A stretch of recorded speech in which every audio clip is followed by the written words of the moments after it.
Hi everyone, welcome back to the next lecture in this series on epistemology. Today we move on from Plato and we move to Aristotle. Aristotle is one of the most famous people of all time. He was an exceptionally good philosopher and he's well referenced throughout all of the world. Look, just without qualifying his genius and everything, just to put a few things in perspective, not much came after Aristotle. And if you wanted to be well remembered, it would be very good if no one came along better than you for a long period of time. So he was great, but just keep in mind that there was no one immediately on his coattails that dethroned him. And the world, like after Aristotle came the Romans, basically, and the Romans contributed very little to science and philosophy. I mean, they were mostly about organization and conquest. I'm cognizant of the Stoics and Cicero and Seneca and things, but they were nothing like Aristotle was. The next great philosopher comes along, not including the Christian scholastics, with Descartes in like the 1600s. So Aristotle had a long time to sit upon the throne. Also, he was something of a celebrity. So we often wonder, how do we even know what Aristotle said? Well, the reason we know what he said was because he said it to so many people and so many influential people that you can dig up like a temple in Persia and find reference to an Aristotle lecture, and there was some big event like an eclipse or something the day after. And then you dig up like a palace in Egypt and find the same reference to the same day with the eclipse the day after. So you know it's the same lecture. And you can compare the notes and they're the same. So we have a really good idea of what Aristotle said. And because of his Alexander the Great conquered the known world Aristotle was Alexander the Great's mentor, and then Alexander the Great went and conquered the world. We don't know much about Aristotle's life. He seemed to have died peacefully of old age and lived a relatively normal life besides being the greatest philosopher of all time. I'm going to throw up a picture here. That's an oil painting by an Italian painter whose name escapes me. It could be Raphael. Anyway, I'm sure it's called the School of Athens. And those two central figures there, that's Aristotle and Plato. The older one with the bald head is Plato. The guy in light blue is Aristotle. Look at what Plato's doing. He's got his finger raised and he's pointing up to the sky. Now that's Plato's way of saying things are rational, or things are ethereal, or things are like in the heavens. He's a very mystical person, as I've said before. But look at Aristotle. Aristotle's got his hand outstretched and sort of like pointing down to the earth or the world. And Aristotle's saying, no, everything has substance. Everything is made of something. Atoms we now know, but don't worry about the heavens, look at what's on earth. And this juxtaposes these two men's philosophies. Now this change is going to be like take center stage over philosophy for the next, till now, the interplay between the rational and the empirical. But Plato was rational and Aristotle was empirical. And Aristotle was really empirical. Like they said that he would take long walks and just look at things and sit and look at the tree and think, what is the tree made of, and feel it and smell it and try, and then he would go catch a fish and hold the fish in his hand and say, what is this? And he had works and works and works and works just categorizing animals. Like he was like everything. He was a physicist and a biologist and a chemist, and he had theories on everything except stuff like forms, like what Plato was saying. He was a very down-to-earth sort of philosopher. And this led him to one of his I suppose you say metaphysical theories, and this is something that gets this is the 10 classifications of Aristotle. So everything in the world has these 10 qualities. For everything that is, everything that could be put into 10 categories. Things like chairs, computers, microphones are considered primary, and this has these things that have substance, that would be substance number 1. But every car or every microphone or whatever has a quantity, has a quality. There are relatives. It exists somewhere. It exists sometime. It is in a position. It has things. It is acting and it is being acted upon. And so this is an example with the chair. You can see there, the chair is the thing. It has 4 legs. The chair is brown. The chair is lower than the table but higher than the floor. The chair is somewhere in the room. We bought the chair yesterday. The chair is upside down, or hopefully not. Hopefully the chair is right side up. Chair has 4 legs, as in it's used 4 legs twice, this example, but having the chair has been sanded, has varnish, has polish. The chair can carry a heavy load, and the chair is being being affected by if someone's too heavy, they'll collapse the chair or they'll break the chair or something like that. I know that's the best list of examples, but it gives you the sort of idea of what Aristotle was talking about. So the problem if I say the car is red, there are two subjects in there, car and red. And Aristotle's way of seeing things that we say the car is red, not redness has a car. I think Aristotle's alluding to language problems here, which we'll get into later on. But I can understand the statement redness has car. Redness has lots of things. Redness is sort of possessed of everything that is red. But I understand we use in common language the car is red. The subject is the car and the colour is the property, or in philosophy we say the predicate.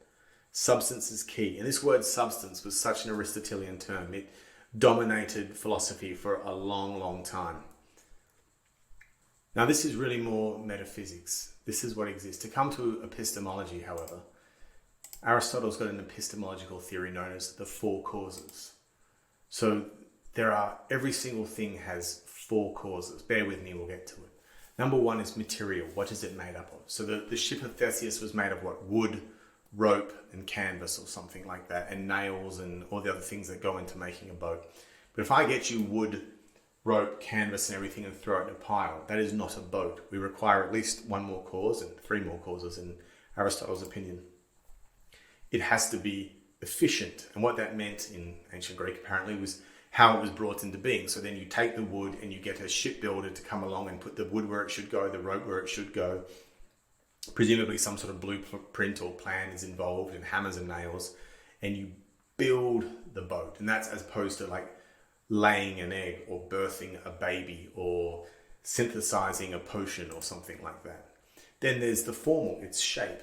So a ship has a certain sort of shape, and obviously a submarine has a different shape from a frigate, which is from an aircraft carrier, which is from a rubber dinghy.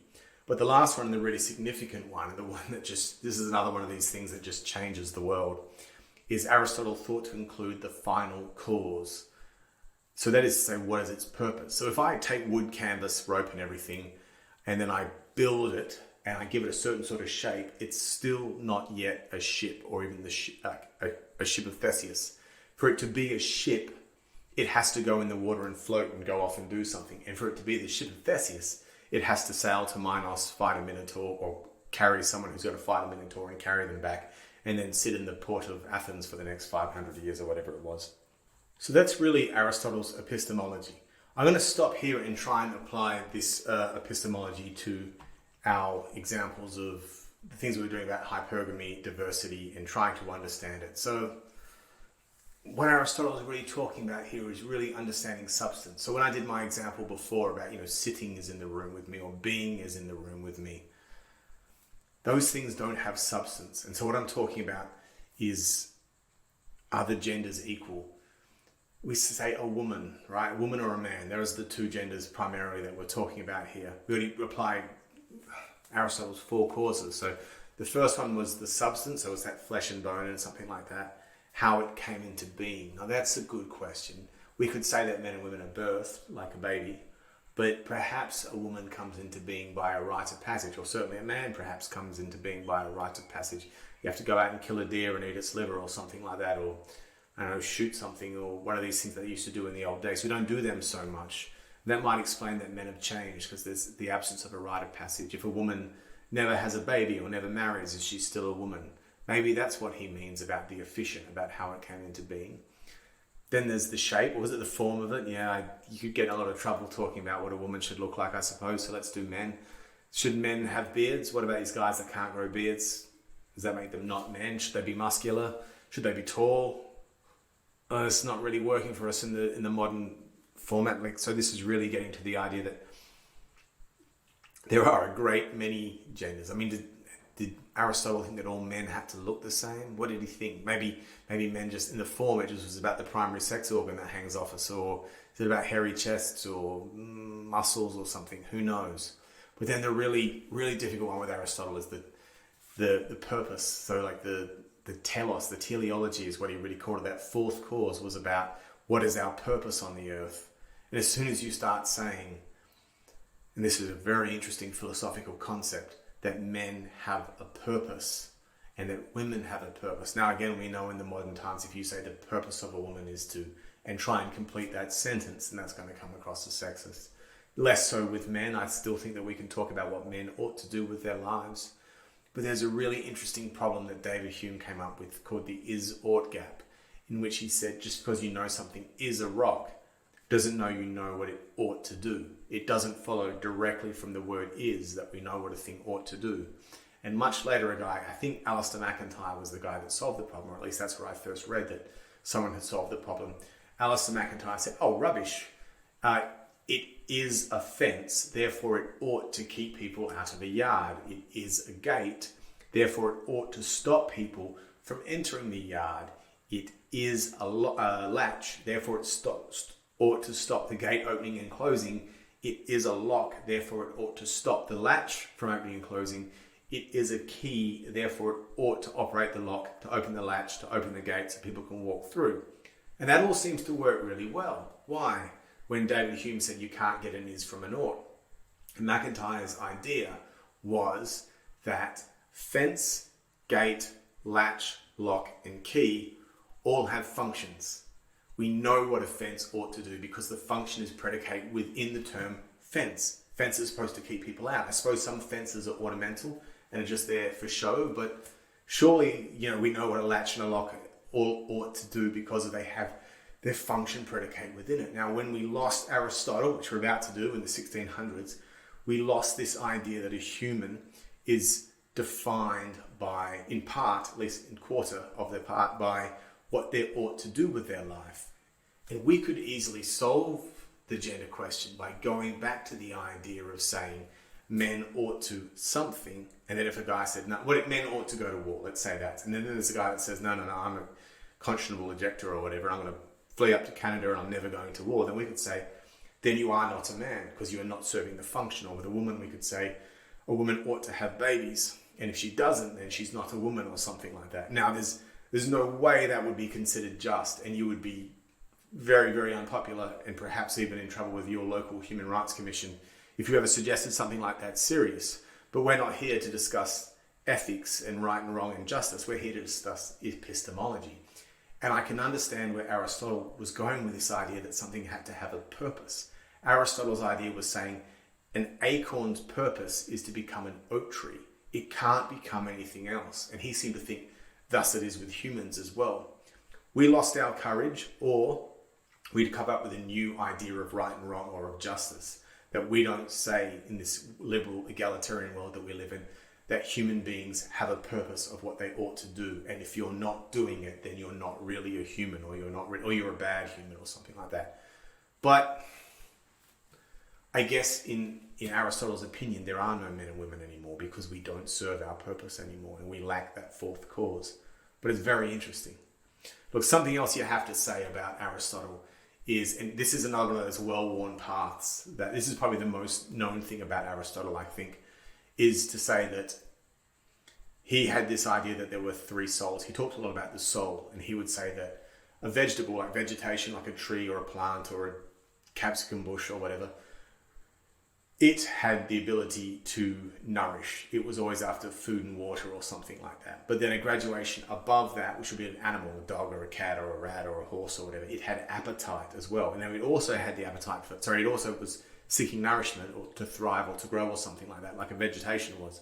But it was going after appetite as well. So dogs were hungry and angry and amorous or whatever it was. But we humans, we have the vegetative soul, we have the animal soul, but we have a reasoned or rational soul. We can think, we can start off with a foundational truth and work our way rationally in things that logically follow to a conclusion and that thus have knowledge. And so that gets called like Aristotle's theory of the soul. But what Aristotle's really, really famous for is the teleology, the idea of we're supposed to be something. And then also this idea of the soul. Look, I mean, you could speak forever about Aristotle, really. We're trying to keep it to epistemology here.